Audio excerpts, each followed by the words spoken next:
Hello. This video is going to be a simple one, but I want to talk about technique and about questions that the students really should be asking their instructor. The example that I want to use is a simple motor type system that is going to be running in velocity mode. So this is about as simple as it can be. And one of the things I want to point out is that this is the gain, this is the corner frequency. You can find this from the Bode plot, or you can actually find it from doing a system identification. Same thing with the K. And that's one of the first things that you should ask, because sometimes in a problem in a textbook, you'll see something that looks like this, and you should ask, well, what are the units? And really, this should be written like this, where this would be the gain, and this is a frequency. Here, you would want to ask, well, what are the units here?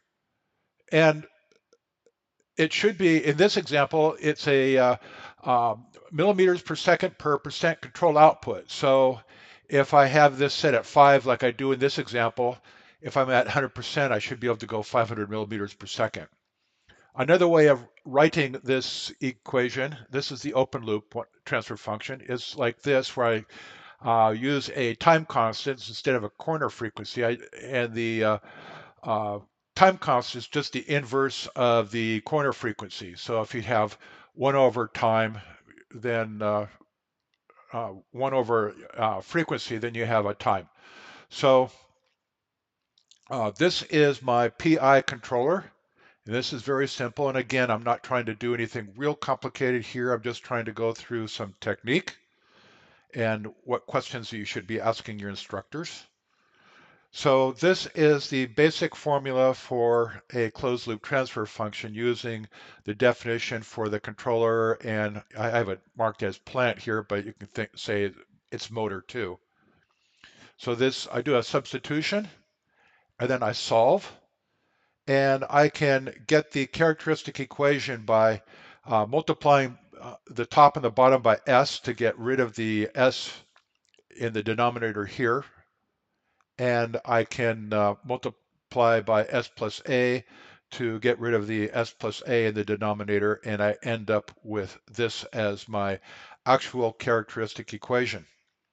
And what we want to do is find the gains that will make the characteristic equation, the actual characteristic equation, or modify it so that it looks like the a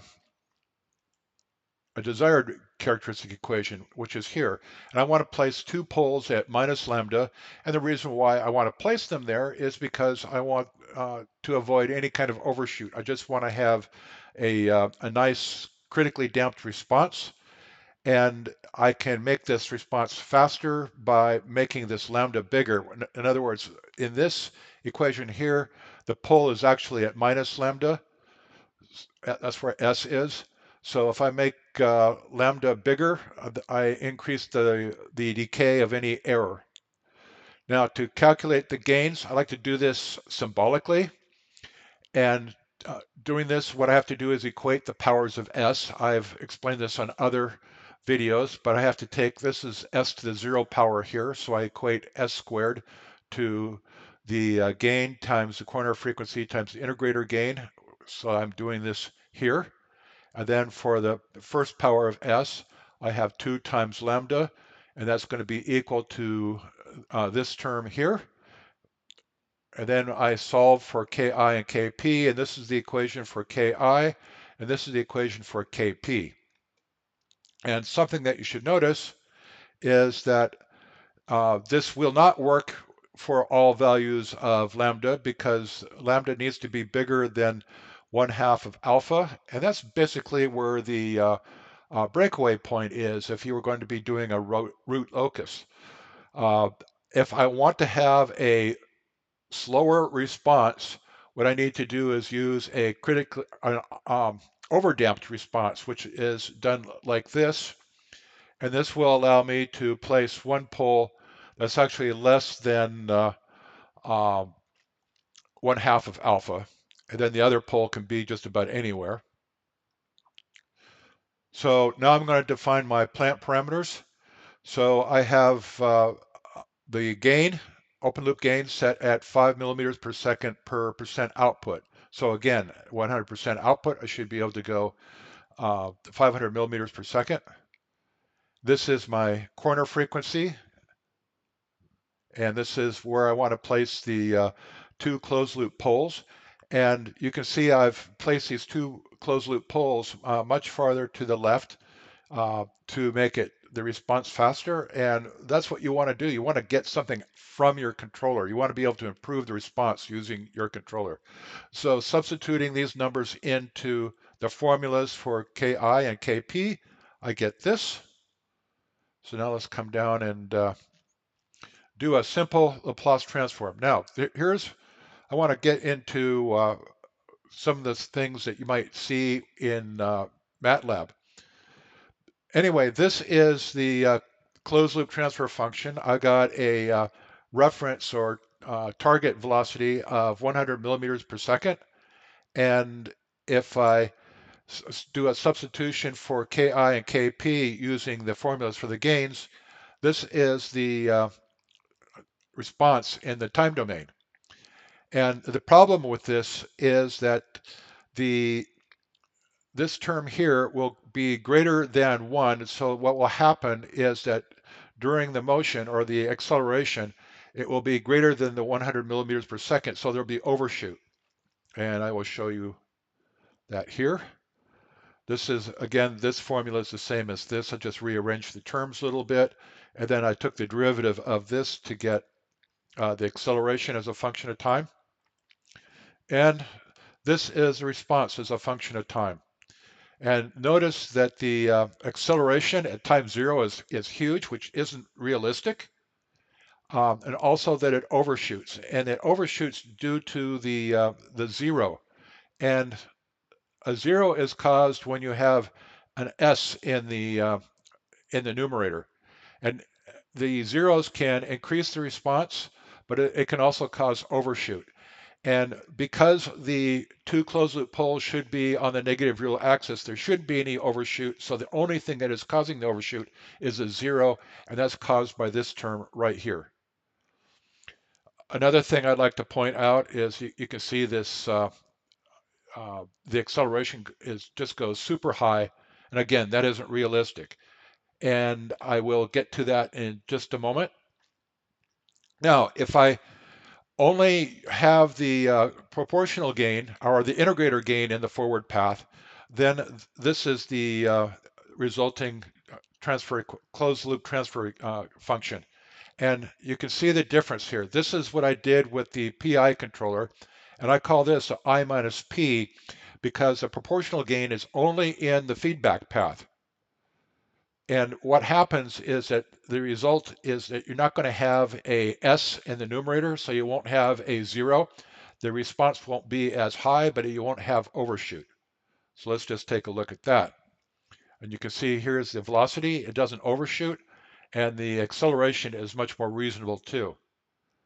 So I want to do a practical example where I'm not using the inverse Laplace transforms, and that's going to be right here. Let me explain the PI controller. This is a state space type of equation where I'm calculating, updating the position or velocity as a function of the control output. And here I'm computing the output as a function of the error in the times the proportional gain. And then I have the error times the integrator gain times the time increment, and I'm integrating that. And I'm limiting the output to plus and minus 100%. And this is my dynamic integrator windup limitation. So then I'm returning the new updated velocity, the new updated control, and then the integrator term. So let's just take a look at it. Now I'm doing a PI again, and you should notice that I'm not overshooting. And you got to ask why. Well, the reason why is because I'm limiting the output to plus or minus 100%. And the inverse Laplace does not make a differentiation between having the output limited from the controller. So you can get unreasonable responses. So whenever you see a MATLAB example or any example where they don't limit the output of the controller to plus or minus 100% or plus or minus 10 volts or plus or minus 20 milliamps, when they have the output unlimited, you're going to get bogus results. And the books don't tell you that. The instructors don't tell you that. So here you can see the integrator. Oh, also, here's my integrator windup, and you can see that it winds up and it gets to the uh, control output of 50. And that's because what's happening is I'm trying to go uh, at a speed of 250 millimeters per second. So that's that's 50% output. So you can see that as the proportional gain or the output goes down due to the proportional gain, the integrator winds up. So eventually what ends up happening is all the output ends up being from the integrator. So uh, then also notice that because I'm limiting the output to plus or minus 100%, the output is being saturated at 100%. And because I'm making a step change here, so in this area here, I'm basically running open loop at 100% because my output's saturated. But one of the things I like to test is to make sure that when it comes out of saturation, that I move into the set point, the 250 millimeters per second, without overshoot. So uh, this doesn't overshoot because of two reasons. One is I have my dynamic limiting on the integrator, and also I'm limiting the output to plus or minus 100%. So let's just continue on, and let's just go over here, and you can see that well, this is the result from above with the gain, the PI controller. So now I'm going to show you what it looks like when I just do a normal move. And here, what I'm doing is I'm accelerating up to uh, 250 millimeters per second. I'm doing it in thirds. So in other words, my motion is going to take uh, 3 seconds, but I spend 1 second ramping up, 1 second at constant velocity, 1 second ramping down. And you can see my PI controller is doing quite well. The target and actual velocity are tracking accurately. There's a little bit of difference here between the control and the integrator. The integrator takes time to wind up, but you can see that it's, again, we're not overshooting, at least not by much. And then I'm going to show you the I minus P control. And here you can see that we're actually lagging a little bit. And the reason why is it's lagging, but we're not overshooting, again, is because it doesn't have a zero. And because it doesn't have a zero, it doesn't have the same bandwidth as the PI controller. And this is the incremental form. And the incremental form doesn't have a separate integrator and proportional gain. It's all kind of, well, the integrator and the PI controller are all in one equation. And I just have to limit it to plus or minus 100%. I don't need to use the dynamic integrating trick. So use incremental uh, control whenever you can. The only thing is when you're using incremental control, you can't, you must have the integrator. So let's just step on down a little bit and let's talk about Bodie plots. So this is the Bodie plot for the PI controller. Again, this is the closed loop transfer function. And here is the Bodie plot. Just wait for it to scroll up a bit here. And you can see that it goes above 0 dB. So that means that the gain is going to overshoot it when you get excited by these frequencies. And when you do a step jump, you've got all sorts of frequencies that you're introducing into the system. And so what's going to happen is you will have an overshoot. But what you should notice here, just plotting this thing out, Going down a little bit more. The bandwidth is 23 hertz, right up in here. And the zero extends the bandwidth, and also it reduces the phase lag. So now let's look at the poles and zeros. And you can see this zero is actually closer to the origin than the pole. And that's what causes that little hump in the response in the on the on the Bodhi plot. If I could move that zero to the left of the pole, then you wouldn't see this, because what would happen is that the gain would go down before you added extra gain due to the lead. So this is the zero and this is the pole.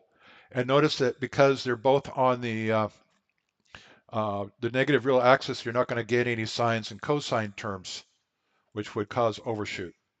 So let's look at the closed loop Bodhi plot for the PI or the I minus P controller, or what I call I minus P. And you can see that there's no P term here for the integrator or for the controller in the forward path.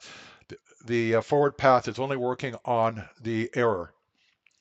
So when I plot that out, this is my response. Notice that the bandwidth is about 1/4 of the bandwidth, the 23 point something that we had above, but and also that there's 180 degrees of phase shift, and but there's no overshoot. So that's the trade-off that you have to make. With a zero, you can extend the bandwidth, uh, but you can get overshoot. Without the zero, you won't have overshoot as long as your poles are on the negative real axis. Now, the real trick is to place the zeros close to or to the left of uh, the closed loop poles, and that way you can minimize the maximum phase lag. You can still uh, increase the bandwidth by quite a bit, but you can also avoid the overshoot. Then the closed loop poles on the I minus P are at the same location. We just don't have the zeros. So things that you should notice is that whenever you do a simulation and you don't separate the the controller and the plant, like here, you're going to get erroneous results, because what will happen is that you could get results where the gain goes above the plus or minus 100%.